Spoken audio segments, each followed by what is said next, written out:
Thank you for tuning in to Chapter 11 audio of To Kill a Mockingbird.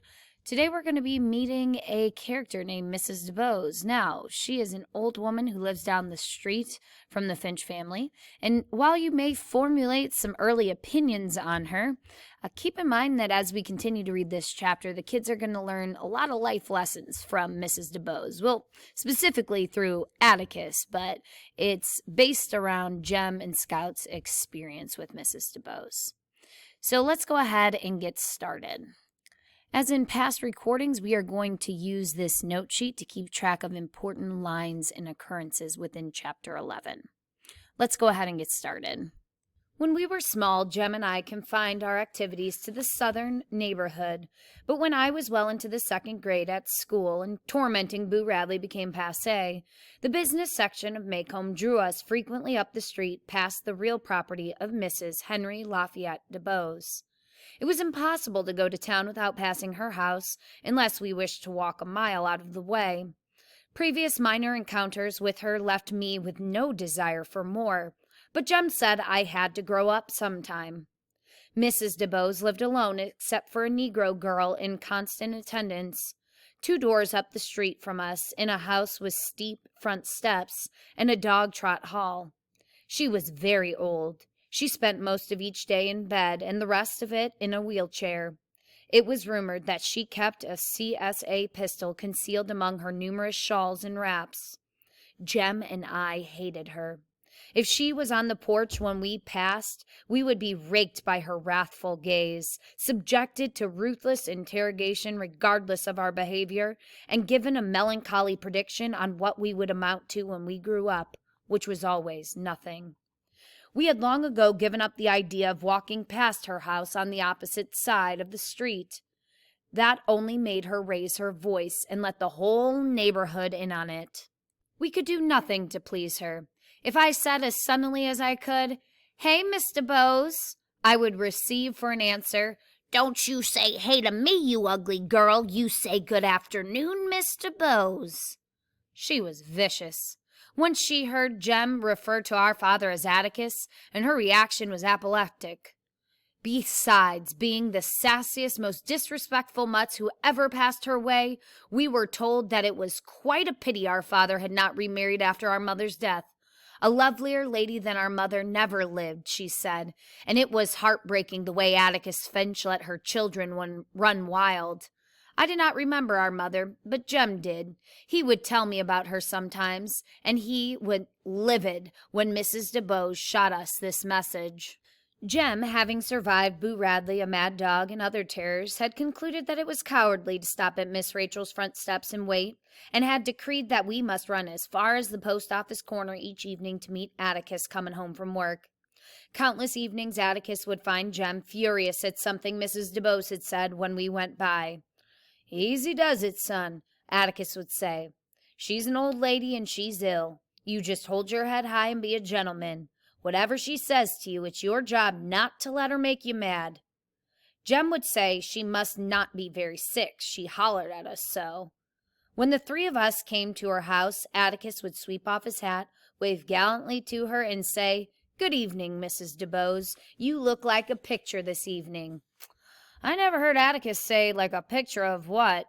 He would tell her the courthouse news and would say he hoped with all his heart she'd have a good day tomorrow. He would return his hat to his head, swing me to his shoulders in her very presence, and we would go home in the twilight. It was times like these when I thought my father, who hated guns and had never been to any wars, was the bravest man who had ever lived. Quick pause here. Clearly the kids hate Mrs. Dubose, and it's hard to blame them, right? She calls Scout an ugly girl, says the kids are going to amount to nothing when they grow up. She makes comments about their mother who's passed away. So the kids don't like her. However, Atticus has a more adult perspective on this. So he tells Jem, like, oh, she's old, she's in pain. You have to take that into account. But all Jem and Scout see is this mean old lady who shouts at them as they pass by. We see in these last lines here that Atticus goes as far as to go out of his way to be polite and kind to her. He brings her the day's news. He says she looks like a picture. He compliments her. And we see here that Atticus believes in treating people with respect, no matter how they treat you or no matter how they treat the people around you. So we know that Mrs. Dubose does not treat the children very well, but Atticus still believes in respecting her and being respectful towards her in the presence of the kids and just when he's walking by her house. The day after Jem's 12th birthday, his money was burning up his pockets, so he headed for town in the early afternoon. Jem thought he had enough to buy a miniature steam engine for himself and a twirling baton for me. I had long had my eye on a baton. It was at V.J. Elmore's. It was bedecked with sequins and tinsel. It cost 17 cents. It was then my burning ambition to grow up and twirl with the Macomb County High School band. Having developed my talent to where I could throw up a stick and almost catch it coming down, I had caused Calpurnia to deny me entrance to the house every time she saw me with a stick in my hand. I felt that I could overcome this defect with a real baton, and I thought it generous of Jem to buy one for me. Mrs. Dubose was stationed on her porch when we went by. "Where are you two going at this time of day?" she shouted. "Playing hooky, I suppose. I'll just call up the principal and tell him." She put her hands on the wheels of her chair and executed a perfect right face. "Aw, it's Saturday, Miss Dubose," said Jem. "Makes no difference if it's Saturday," she said obscurely. "I wonder if your father knows where you are." "Mrs. Dubose, we've been going to town by ourselves since we were this high." Jem placed his hand palm down, about 2 feet above the sidewalk. "Don't you lie to me," she yelled. "Jeremy Atticus Finch. Maudie Atkinson told me you broke down her scuppernong arbor this morning. She's going to tell your father, and then you'll wish you never saw the light of day. If you aren't sent to reform school before next week, my name's not Dubose." Jem, who hadn't been near Miss Maudie's scuppernong arbor since last summer, and who knew Miss Maudie wouldn't tell Atticus if he had, issued a general denial. "Don't you contradict me," Mrs. Dubose bawled. "And you." She pointed an arthritic finger at me. "What are you doing in those overalls? You should be in a dress and camisole, young lady. You'll grow up waiting tables if somebody doesn't change your ways. A Finch waiting on tables at the OK Cafe. Ha!"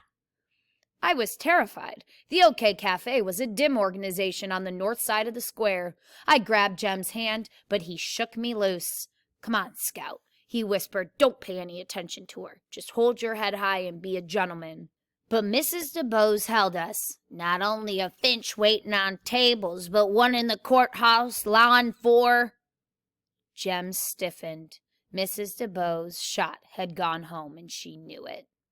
"Yes, indeed. What has this world come to when a Finch goes against his raisin? I'll tell you." She put her hand to her mouth. When she drew it away, it trailed a long silver thread of saliva. "Your father's no better than the and trash he works for." All right, quick pause here. So Mrs. Dubose is insulting Atticus and the fact that he is defending Tom Robinson, a black community member, in court. And this seems to be just the tipping point for Jem. So we're going to continue reading, but notice Jem's behavior in the next few pages. We are on the top of page 136 now. Jem was scarlet. I pulled at his sleeve, and we were followed up the sidewalk by a philippic on our family's moral degeneration, the major premise of which was that half the Finches were in the asylum anyway, but if our mother were living, we would not have come to such a state. I wasn't sure what Jem resented most, but I took umbrage at Mrs. Dubose's assessment of the family's mental hygiene. I had become almost accustomed to hearing insults aimed at Atticus, but this was the first one coming from an adult. Except for her remarks about Atticus, Mrs. Dubose's attack was only routine. There was a hint of summer in the air. In the shadows it was cool, but the sun was warm, which meant good times coming, no school, and Dill. Jem bought his steam engine and went by Elmore's for my baton. Jem took no pleasure in his acquisition. He jammed it in his pocket and walked silently beside me toward home. On the way home, I nearly hit Mr. Link Dees, who said, "Look out now, Scout." when I missed a toss, and when we approached Mrs. Dubose's house, my baton was grimy from having picked it up out of the dirt so many times. She was not on the porch. In later years, I sometimes wondered exactly what made Jem do it, what made him break the bonds of, "You just be a gentleman, son," and the phase of self-conscious rectitude he had recently entered. Jem had probably stood as much guff about Atticus longing for as I had, and I took it for granted that he kept his temper. He had a naturally tranquil disposition and a slow fuse. At the time, however, I thought the only explanation for what he did was that for a few minutes he simply went mad. What Jem did was something I'd do as a matter of course had I not been under Atticus's interdict, which I assumed included not fighting horrible old ladies. We had just come to our gate when Jem snatched my baton and ran flailing wildly up the steps into Mrs. Dubose's front yard, forgetting everything Atticus had said, forgetting that she packed a pistol under her shawls, forgetting that if Mrs. Dubose missed, her girl Jessie probably wouldn't. He did not begin to calm down until he had cut the tops off of every camellia bush Mrs. Dubose owned, until the ground was littered with green buds and leaves. He bent my baton across his knee, snapped it in two, and threw it down. By that time, I was shrieking. Jem yanked my hair, said he didn't care, he'd do it again if he got the chance, and if I didn't shut up, he'd pull every hair out of my head. I didn't shut up, and he kicked me. I lost my balance and fell on my face. Jem picked me up roughly, but looked like he was sorry. There was nothing to say. We did not choose to meet Atticus coming home that evening. We skulked around the kitchen until Calpurnia threw us out. By some voodoo system, Calpurnia seemed to know all about it. She was a less than satisfactory source of palliation. But she did give Jem a hot biscuit and butter, which he tore in half, and shared with me. It tasted like cotton. We went to the living room. I picked up a football magazine, found a picture of Dixie Howell, showed it to Jem, and said, "This looks like you." That was the nicest thing I could think to say to him, but it was no help. He sat by the windows, hunched down in a rocking chair, scowling, waiting. Daylight faded. 2 geological ages later, we heard the soles of Atticus's shoes scrape to the front steps. The screen door slammed. There was a pause. Atticus was at the hat rack in the hall, and we heard him call, "Jem?" His voice was like the winter wind. Atticus switched on the ceiling light in the living room and found us there, frozen still. He carried my baton in one hand. Its filmy yellow tassel trailed on the rug. He held out his other hand. It contained fat camellia buds. "Jem," he said, "are you responsible for this?" "Yes, sir." "Why'd you do it?" Jem said softly, "She said you lawed for and trash." "You did this because she said that?" Jem's lips moved, but his "yes, sir" was inaudible. "Son, I have no doubt that you've been annoyed by your contemporaries about me lawing for, as you say, but to do something like this to a sick old lady is inexcusable. I strongly advise you to go down and have a talk with Mrs. Dubose," said Atticus. "Come straight home afterward." Jem did not move. "Go on," I said. I followed Jem out of the living room. "Come back here," Atticus said to me. I came back. Atticus picked up the mobile press and sat down in the rocking chair Jem had vacated. For the life of me, I did not understand how he could sit there in cold blood and read a newspaper when his only son stood an excellent chance of being murdered with a Confederate Army relic. Of course, Jem antagonized me sometimes until I could kill him, but when it came down to it, he was all I had. Atticus did not seem to realize this, or if he did, he didn't care. Quick pause here. So Jem obviously has reached his breaking point. He has heard probably as much as Scout at school from other kids about how Atticus is disgracing the town with defending Tom Robinson. But this is the first time they're hearing this from an adult, and it's too much for him to bear. So he finally breaks. He takes Scout's baton out of her hand, knocks off all the heads of these camellia plants, and then snaps Scout's baton over his knee while she is shrieking and screaming. And then They head home, wait for Atticus. They know they're in trouble, or Jem knows he's in trouble. And when Atticus comes home, he says, you need to go talk to Mrs. Dubose. And Scout here is just sitting being like, I don't know how Atticus is so calm. Jem's obviously going to get murdered by Mrs. Dubose, and she's really worried about that. Final point that I want to mention before we continue reading is the camellias and the significance of this being the flower that Jem destroys. So Mrs. Dubose has camellias all over her yard, much like Miss Maudie cultivates camellias, so does Mrs. Dubose, which seems to draw a connection maybe between these two characters. So with Miss Maudie, we may say like, okay, she appreciates the camellias, she appreciates their beauty, she is more concerned with them than she is with her own house. So we could draw the conclusion that maybe her camellias represent her beliefs, her morals, what she holds dear to, and what she sees as beautiful in the world. And so this makes us think that maybe Mrs. Dubose isn't as bad as she outright seems, that maybe she has beliefs or morals that she holds to, much like Miss Maudie does in our story. Atticus did not seem to realize this, or if he did, he didn't care. I hated him for that. But when you are in trouble, you become easily tired. Soon I was hiding in his lap, and his arms were around me. You're mighty big to be rocked, he said. You don't care what happens to him, I said.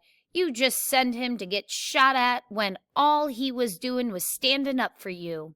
Atticus pushed my head under his chin. It's not time to worry yet, he said. I never thought Jem would be the one to lose his head over this. Thought I'd have more trouble with you. I said I didn't see why we had to keep our heads anyway, that nobody I knew at school had to keep his way about anything. Scout, said Atticus, when summer comes, you'll have to keep your head about far worse things. It's not fair for you and Jem, I know that, but sometimes we have to make the best of things. And the way we conduct ourselves when the chips are down, well, all I can say is, when you and Jem are grown, maybe you'll look back on this with some compassion and some feeling that I didn't let you down. This case, Tom Robinson's case, is something that goes to the essence of a man's conscience. Scout, I couldn't go to church and worship God if I didn't try to help this man. Atticus, you must be wrong. How's that?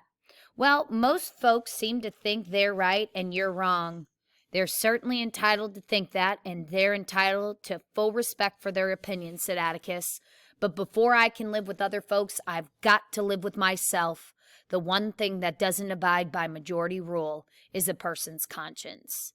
So this is page 140, top of the page. This would be a good line to highlight or underline if you're marking up your text. We see this really critical line here where Atticus explains that he has to take this case because of his moral code, and that one thing that doesn't abide by majority rule is a person's conscience. So he's trying to teach Scout and show Scout how important it is to do what you believe in and stand for what you believe in here. But Scout, again, can't really see that because she's so used to just going along with the crowd and doing what everybody else does.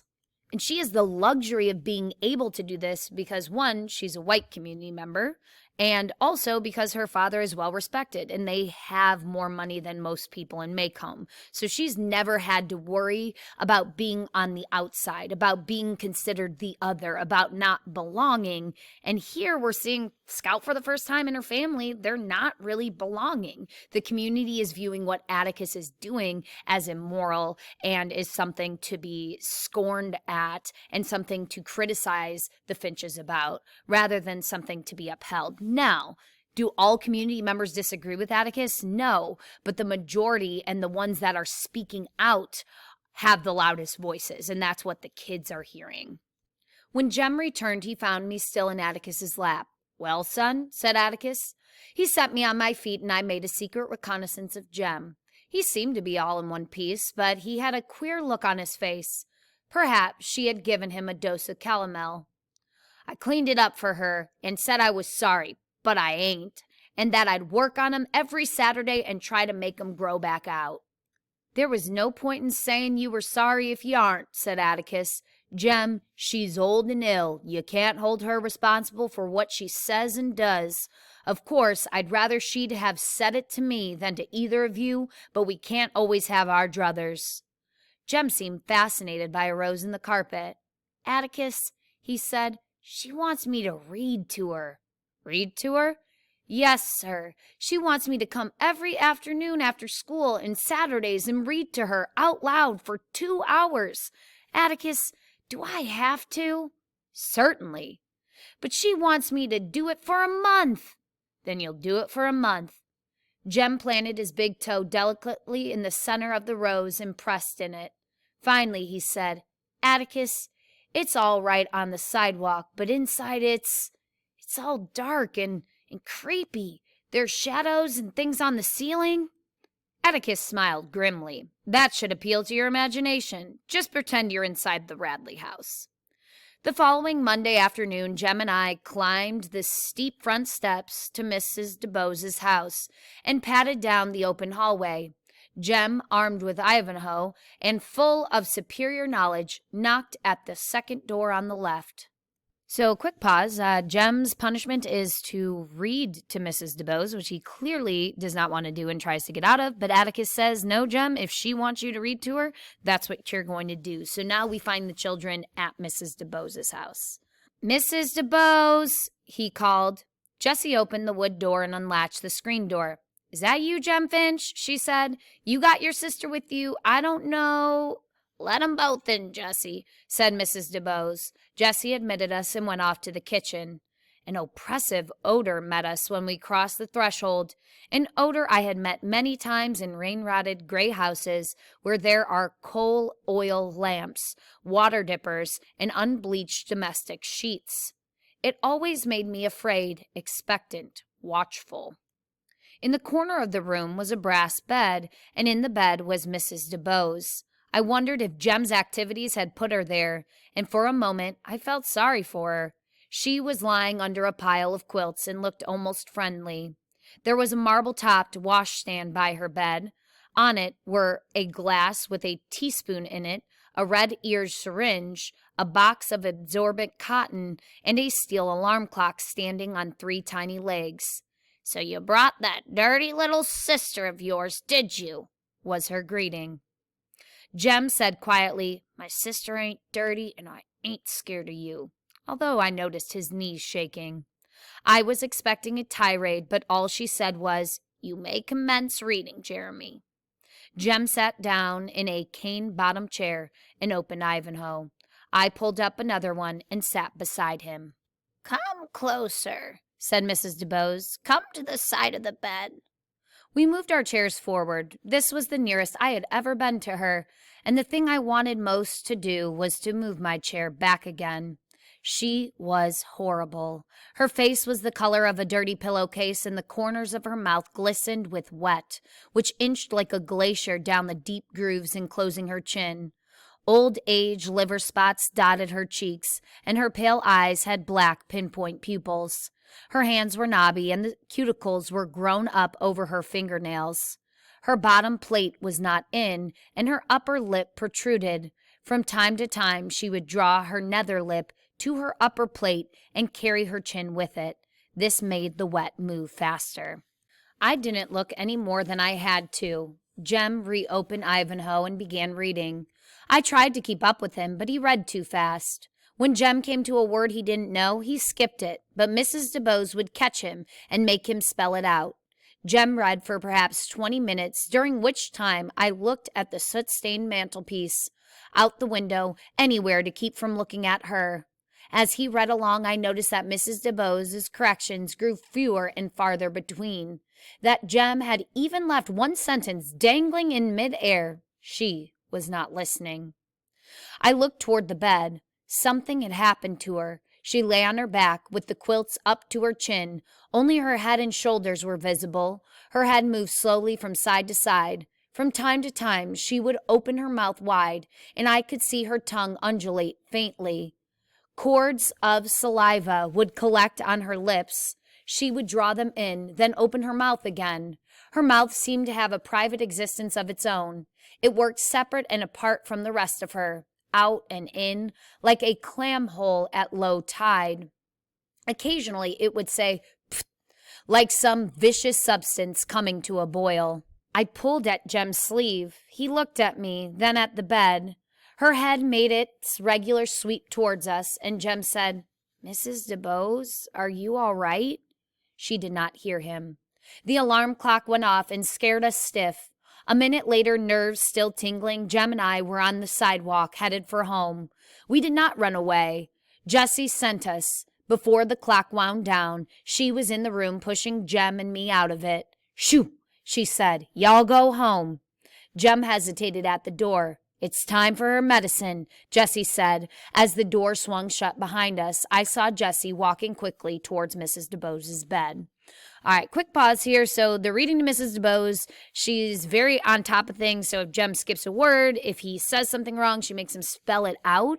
And then we see that as she's in bed listening, she slowly starts to drift off and her eyes seem glazed. And it seems like she's having like these little fits and her mouth is moving. And Jem and Scout don't know exactly what's going on, but clearly she's not as conscious as she was when they walked in. And then Jessie walks in and shoos the kids away and then says she needs to give Mrs. Dubose her medicine. It was only 3:45 when we got home, so Jem and I drop-kicked in the backyard until it was time to meet Atticus. Atticus had 2 yellow pencils for me and a football magazine for Jem, which I suppose was a silent reward for our first day's session with Mrs. Dubose. Jem told him what had happened. "Did she frighten you?" asked Atticus. "No, sir," said Jem, "but she's so nasty. She has fits or something. She spits a lot. She can't help that. When people are sick, they don't look nice sometimes." "She scares me," I said. Atticus looked at me over his glasses. "You do not have to go with Jem, you know." The next afternoon at Mrs. Dubose's was the same as the first, and so was the next, until gradually a pattern emerged.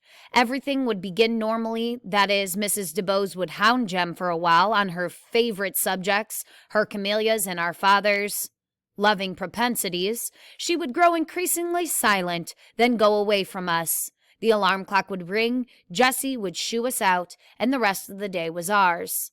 "Atticus," I said one evening, "what exactly is a lover?" Atticus's face was grave. "Has somebody been calling you that?" "No, sir. Mrs. Dubose calls you that. She warms up every afternoon calling you that. Francis called me that last Christmas. That's where I first heard it." "Is that the reason you jumped on him?" asked Atticus. "Yes, sir." "Then why are you asking me what it means?" I tried to explain to Atticus that it wasn't so much what Francis had said that had infuriated me as the way he had said it. It was like he had said snot-nosed or something. "Scout," said Atticus, "lover is just one of those terms that don't mean anything, like snot-nose. It's hard to explain. Ignorant, trashy people use it when they think somebody's favoring Negroes over and above themselves. It's slipped into usage with some people like ourselves when they want a common, ugly term to label somebody." So again, the N-word is coming back up here. That's where the pauses were. And Scout is asking about it because, again, she doesn't really understand the meaning or the hatred behind the word, but she knows it is something mean and nasty. So she brings it up with Atticus. And Atticus is explaining that it is an ugly term that's used to label somebody here. "You aren't really a lover then, are you?" "I certainly am. I do my best to love everybody. I'm hard put sometimes. Baby, it's never an insult to be called what somebody thinks is a bad name. It shows you how poor that person is. It doesn't hurt you, so don't let Mrs. Dubose get you down. She has enough troubles of her own." One afternoon, a month later, Jem was plowing his way through Sir Walter Scout, as Jem called him, and Mrs. Dubose was correcting him every turn, when there was a knock at the door. "Come in," she screamed. Atticus came in. He went to the bed and took Mrs. Dubose's hand. "I was coming from the office and didn't see the children," he said. "I thought they might still be here." Mrs. Dubose smiled at him. For the life of me, I could not figure out how she could bring herself to speak to him when she seemed to hate him so. "Do you know what time it is, Atticus?" she said. "Exactly 14 minutes past 5. The alarm clock set for 5:30, and I want you to know that." It suddenly came to me that each day we had been staying a little longer at Mrs. Dubose's, that the alarm clock went off a few minutes later every day, and that she was well into one of her fits by the time it sounded. Today, she had antagonized Jem for nearly 2 hours with no intention of having a fit, and I felt hopelessly trapped. The alarm clock was the signal for our release. If one day it did not ring, what would we do? "I have a feeling that Jem's reading days are numbered," said Atticus. "Only a week longer, I think," she said, "just to make sure." Jem rose. "But—" Atticus put his hand out and Jem was silent. On the way home, Jem said he had to do it for just a month, and the month was up and it wasn't fair. "Just one more week, son," said Atticus. "No," said Jem. "Yes," said Atticus. The following week found us back at Mrs. Dubose's. The alarm clock had ceased sounding, but Mrs. Dubose would release us with, "That'll do." So late in the afternoon, Atticus would be home reading the paper when we returned. Although her fits had passed off, she was in every other way her old self. When Sir Walter Scott became involved in lengthy descriptions of moats and castles, Mrs. Dubose would become bored and pick on us. "Jeremy Finch, I told you you'd live to regret tearing up my camellias. You regret it now, don't you?" Jem would say he certainly did. "Thought you killed my snow on the mountain, did you? Well, Jessie says the top's growing back out. Next time you'll know how to do it right, won't you? You'll pull it up by the roots, won't you?" Jem would say he certainly would. "Don't you mutter at me, boy. You hold up your head and say yes, ma'am. Don't guess you feel like holding it up, though, with your father what he is." Jem's chin would come up, and he would gaze at Mrs. Dubose with a face devoid of resentment. Through the weeks he had cultivated an expression of polite and detached interest, which he would present to her in an answer to her most blood-curdling inventions. At last the day came when Mrs. Dubose said, "That'll do." One afternoon she added, "And that's all. Good day to you." It was over. We bounded down the sidewalk on a spree of sheer relief, leaping and howling. That spring was a good one. The days grew longer and gave us more playing time. Jem's mind was occupied mostly with the vital statistics of every college football player in the nation. Every night Atticus would read us the sports pages of the newspapers. Alabama might go to the Rose Bowl again this year, judging from his prospects, not one of whose names we could pronounce. Atticus was in the middle of Windy Seaton's column one evening when the telephone rang. He answered it, then went to the hat rack in the hall. "I'm going down to Mrs. Dubose's for a while," he said. "I won't be long." But Atticus stayed away until long past my bedtime. When he returned, he was carrying a candy box. Atticus sat down in the living room and put the box on the floor beside his chair.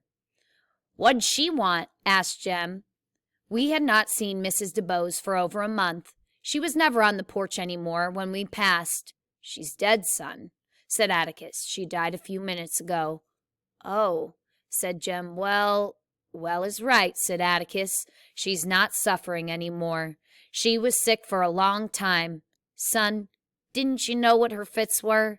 Jem shook his head. "Mrs. Dubose was a morphine addict," said Atticus. "She took it as a painkiller for years. The doctor put her on it. She'd have spent the rest of her life on it and died without so much agony, but she was too contrary." "Sir?" said Atticus. "Atticus said just before your escapade, she called me to make her will. Dr. Reynolds had told her she only had a few months left. Her business affairs were in perfect order, but she said, 'There's still one thing out of order.'" "What was that?" Jem was perplexed. "She said she was going to leave this world beholden to nothing and nobody. Jem, when you're as sick as she was, it's all right to take anything to make it easier, but it wasn't all right for her. See, she said she meant to break herself of it before she died, and that's what she did." Jem said, "You mean that's what her fits were?" "Yes, that's what they were. Most of the time you were reading to her, I doubt if she heard a word you said. Her whole mind and body were concentrated on that alarm clock. If you hadn't fallen into her hands, I'd have made you go read to her anyway. It may have been some distraction." "There was another reason." "Did she die free?" asked Jem. "As the mountain air," said Atticus. "She was conscious to the last, almost conscious." He smiled. "And cantankerous. She still disapproved heartily of my doings and said I'd probably spend the rest of my life bailing you out of jail. She had Jessie fix you this box." Atticus reached down and picked up the candy box. She handed it to Jem. So in this scene, we hear that Mrs. Dubose has died, and Atticus finally reveals what her fits were. So she was having withdrawal symptoms from morphine. So the doctor had put her on morphine to numb the pain, and she decided that she wanted to die not addicted to morphine. So she weans herself off of it, and so she has these withdrawal symptoms when the kids are there reading, and she wants Jem to be there reading as a distraction for her. And Atticus says she in fact did die without this addiction to morphine, which is what she wanted to do. In her own words, she wanted to die beholden to nothing and nobody. We also see here that she's left this gift for Jem, and it's in this candy box that Atticus hands Jem. Atticus reached down and picked up the candy box. He handed it to Jem.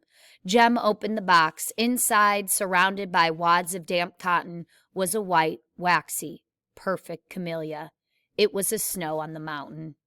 Jem's eyes nearly popped out of his head. "Old hell devil, old hell devil," he screamed, flinging it down. "Why can't she leave me alone?" In a flash, Atticus was up and standing over him. Jem buried his face in Atticus's shirt.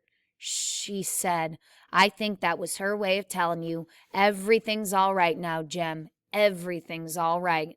You know, she was a great lady." "A lady?" Jem raised his head. His face was scarlet. "After all those things she said about you, a lady?" "She was. She had her own views about things, a lot different from mine, maybe. Son, I told you that if you hadn't lost your head, I'd have made you go read to her. I wanted you to see something about her. I wanted you to see what real courage is, instead of getting the idea that courage is a man with a gun in his hand.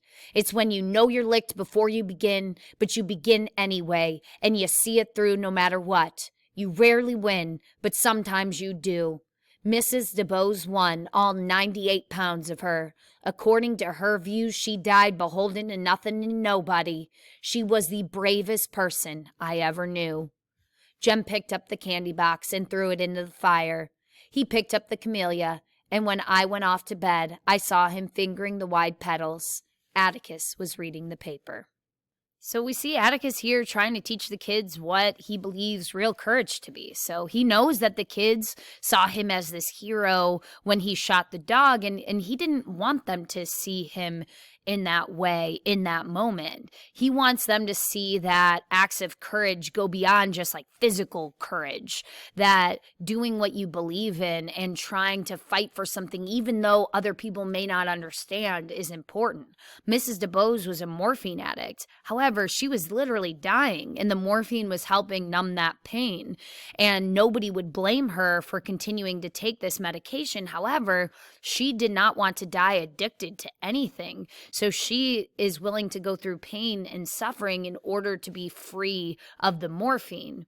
And we can compare this and see the connections between her doing this and Atticus taking on this court case that is impacting him personally and his family. This is something that people don't really understand. They don't know why he wants to defend Tom Robinson and do his best job doing so. However, because of his morals, because of what he believes in, he feels like he needs to do this and do a good job at this. And he wants the kids to see that act as courageous rather than him being able to pick up a gun and shoot a dog. Another last thing to mention with this chapter is clearly the kids are also learning how to be more empathetic here. So they're terrified of this woman, of Mrs. Dubose. She treats them poorly. But even when Scout goes into the house, she talks about how she felt sorry for Mrs. Dubose as she was laying in the bed there. And then we see Jem at the end here as he's touching the flower petals. He's doing so in kind of a reverent way, and you could tell he's thinking. So maybe he's appreciating despite all her flaws, he's appreciating her courage and her bravery in trying to fight this addiction here. So we're starting to see that some of these life lessons that Atticus is trying to teach the children may be starting to click here. Alrighty, that is chapter 11. Please reach out to your teacher if you have any questions.